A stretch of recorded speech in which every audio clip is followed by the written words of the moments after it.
మనకి సంధ్య థియేటర్ అంటే గుర్తొచ్చేది ఆర్టీసీ క్రాస్ రోడ్స్. ఎప్పటినుంచో ఉంది 70 ఎంఎం, 35 ఎంఎం అండ్ అలాగే రీసెంట్లీ తొక్కిసలాట జరిగినప్పటి నుంచి కూడా లైమ్‌లైట్‌లో ఉంది. రీసెంట్‌గా దాని మీద ఛార్జ్ షీట్ కూడా ఫైల్ చేశారు. సంధ్య యాజమానులదే తప్పు అని కూడా తేల్చారు. ఇప్పుడెందుకు సంధ్య గురించి ఇంత మాట్లాడుకోవడం అంటే, మన హైదరాబాద్ కాదు, బెంగుళూరు సంధ్య థియేటర్ ఇది. బెంగుళూరులో కూడా మదివాళ్ళ దగ్గర ఒక సంధ్య థియేటర్ ఉంది. ఇక్కడ ఏం జరిగిందంటే రీసెంట్గా జనవరి 1కి రిలీజ్ సినిమాలు వస్తాయి కదా మనకి ట్రెండ్. అలా నువ్వు నాకు నచ్చావు సినిమా వెంకటేష్ గారిది, ఆర్తి అగర్వాల్ గారిది మనకి తెలుగు రాష్ట్రాల్లో రిలీజ్ అయినట్టుగానే బెంగళూరులో కూడా రిలీజ్ అయింది. ఇదే సంధ్య థియేటర్లో మదివాళ్ళ దగ్గర ఉంటుందన్నమాట ఇది బెంగళూరులో. సో ఇక్కడ విషయం ఏంటంటే, థియేటర్ యాజమాన్యం ఉంటుంది. ఇప్పుడంటే మనం ఆన్లైన్లో టికెట్ కొనుక్కొని వెళ్తున్నాం, కానీ ఇంతకుముందు థియేటర్స్లో అంటే ఇప్పుడు కూడా ఉన్నాయిలే, టికెట్ కౌంటర్ దగ్గర నిలబడతాం మనం. లోపల ఉండేవాడు ఎవరు? సిబ్బంది. ఇప్పుడంటే డిజిటలైజ్ అయింది, కానీ ఇంతకుముందు ప్రొజెక్టర్ రూమ్లో అక్కడ ఇక్కడ అంటే థియేటర్కి ఎంత కాదనుకున్నా ఒక 10 మంది స్టాఫ్ అయితే ఖచ్చితంగా అవసరం. లైక్ మెయింటెనెన్స్ కనో ఇంకా దేనికనో అలా. ఇంటర్వెల్లో స్నాక్స్ అమ్మేవాళ్ళు కొంతమంది ఉంటారు. ఇట్లా వీళ్ళు ఏం చేశారంటే అదే అదునుగా తీసుకొని లేడీస్ టాయిలెట్లో కెమెరాలు అమర్చాడనమాట ఈ సంధ్య థియేటర్లో పనిచేసే ఒక సిబ్బంది. లేడీస్ జనరల్గానే నువ్వు నాకు నచ్చావు సినిమాకి వచ్చారు, అలా వాష్రూమ్కి వెళ్ళి చూసేసరికి ఏంటిది ఏదో తేడాగా ఉంది అని చెప్పి చూస్తే అక్కడ కెమెరా. వాళ్ళు కేకలు వేయడం, పోలీసులకి అప్పచెప్పడం, పోలీసులు సీన్లోకి రావడం, అతన్ని అరెస్ట్ చేయడం, ఇవన్నీ చకచక జరిగిపోయాయి. ఇప్పుడు ఎందుకు దీని గురించి మనం మాట్లాడుతున్నాము అంటే, పబ్లిక్ ప్లేసెస్లో మనకు తెలుసు అయినప్పటికీ కూడా చాలాసార్లు మోసపోతూ ఉంటాం. ఇప్పుడు మనకి హైదరాబాద్లో గల్లీకి ఒక లేడీస్ హాస్టల్ ఉంది. మనం అమీర్పేట్ కానీ, దిల్షుక్ నగర్ కానీ, కూకట్పల్లి కానీ తీసుకుంటే, మాదాపూర్ కానీ బోల్డ్ అండ్ లేడీస్ హాస్టల్స్ ఉన్నాయి. అండ్ అలాగే కాలేజెస్ అంటే ఈ మధ్యకాలంలో అవుతున్నాయిలే కొంచెం పర్వాలేదు. బట్ ఈ లేడీస్ హాస్టల్ సిబ్బంది ఏం చేస్తున్నారంటే, అంటే వీళ్ళందరూ అని నేను అనట్లా, కొంతమంది ఉంటారు ముందే వాష్రూమ్స్లో ఈ సీక్రెట్ కెమెరాలు అమర్చడం, అమ్మాయిలు స్నానం చేస్తున్నా, బట్టలు మార్చుకున్నా, ఇంకేమైనా చేస్తుంటే వాళ్ళని చిత్రీకరించడం, ఆ ఫుటేజ్ని వైరల్ చేయడం, ఇలాంటివన్నీ జరుగుతూ ఉన్నాయి. అండ్ వీళ్ళు కూడా పాపం ఫస్ట్ సిటీకి వచ్చినప్పుడు ఏం చేస్తారంటే ఏదో ఒక హాస్టల్లో ఉంటారు, తర్వాత మంచిది వెతుక్కొని వెళ్తారు. ఫస్ట్ ఏది దొరకదు కాబట్టి ఏది ఉంటే అది, అంటే రాత్రి రోడ్ల మీద అయితే ఎక్కడ పడితే అక్కడ పడుకోలేం కదా, అలానే హోటల్ రూమ్లలోనూ ఉండలేము.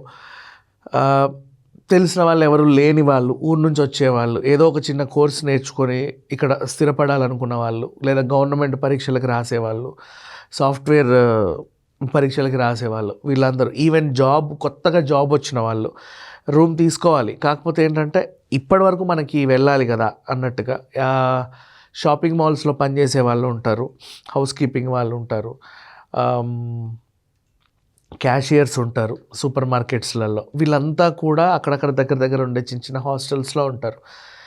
తెలియదు మనకి ఏంటి అనేది. వాడు ఎప్పుడో పెడతాడు కెమెరా, వీళ్ళకి అంటే ఇప్పుడు చలికాలం, గబగబ బాత్రూంలోంచి బయటకు వచ్చేసి సరిపోతుంది అంటారు, కానీ అన్నీ ఎవరు పట్టించుకోరు.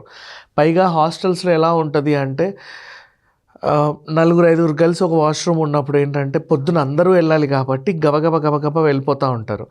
ఎప్పుడో మెయింటెనెన్స్ కోసం వస్తాము, క్లీన్ చేస్తామని చెప్తారు, కానీ ఆ క్లీన్ చేసే వాళ్ళు అక్కడ ఏం పెడుతున్నారు అనేది మనం చూసుకోవాలి. ఇవాళ రేపు ఏంటంటే టెక్నాలజీ బాగా పెరిగిపోయిన తర్వాత చిన్న కెమెరా, అంతెందుకు స్పెడ్స్లో కెమెరాలు వచ్చాయి, బటన్స్లో కెమెరాలు వచ్చాయి, ఇట్లా బోల్డ్ అని, ఇంకా విత్ హై రిజల్యూషన్స్ మళ్ళీ.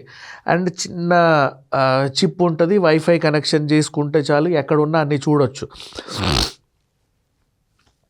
ఇలాంటి పరిస్థితుల్లో ఇప్పుడు సంధ్య థియేటర్, ఆ థియేటర్ అంటే అందులో పనిచేసే స్టాఫ్ ఏదో చేశాడు అనుకున్నాం, ఇంకా బోల్డ్ అని ఉన్నాయి. మనం షాపింగ్ మాల్స్కి వెళ్తూ ఉంటాం, అక్కడ కూడా వాష్రూమ్స్కి వెళ్తాం, అండ్ ఇంకా ఉన్నాయి పబ్లిక్ ప్లేసెస్ బోల్డ్ అని. ఇంకా చెప్పనా, రోడ్ల మీద పే అండ్ యూజ్ టాయిలెట్స్ ఉంటాయి. సిటీకి కొత్తకొచ్చే వాళ్ళో, లేకపోతే ఎక్కువ జర్నీస్ చేసేవాళ్ళో, వన్ డే విజిట్‌కి వస్తారు సిటీకి. ఆ ఒక్క రోజుకి అంటే మార్నింగ్ ట్రైన్‌కి దిగుతారు. మళ్ళీ నైట్ బస్సో, ట్రైనో పట్టుకొని వెళ్ళిపోతారు. వాష్‌రూమ్స్ ఎక్కడుంటే అక్కడ యుటిలైజ్ చేసుకునే వాళ్ళు ఉంటారు. మళ్ళీ హైవే పైన వెళ్తూ ఉంటే డాబాలుంటాయి. మనం ఏం చేస్తామంటే బస్సోడు అక్కడ ఆపుతాడు. 15 నిమిషాలే ఉంది. ఆ 15 నిమిషాలు అరగంటలోనే గబగబా తినాలి, టీలు, కాఫీలు తాగాలి, వాష్‌రూమ్‌కి వెళ్ళి రావాలి. ఈ హడావిడిలో మనం పట్టించుకోము. జరగాల్సిన నష్టం జరిగిపోతూ ఉంటది ఈ లోపే.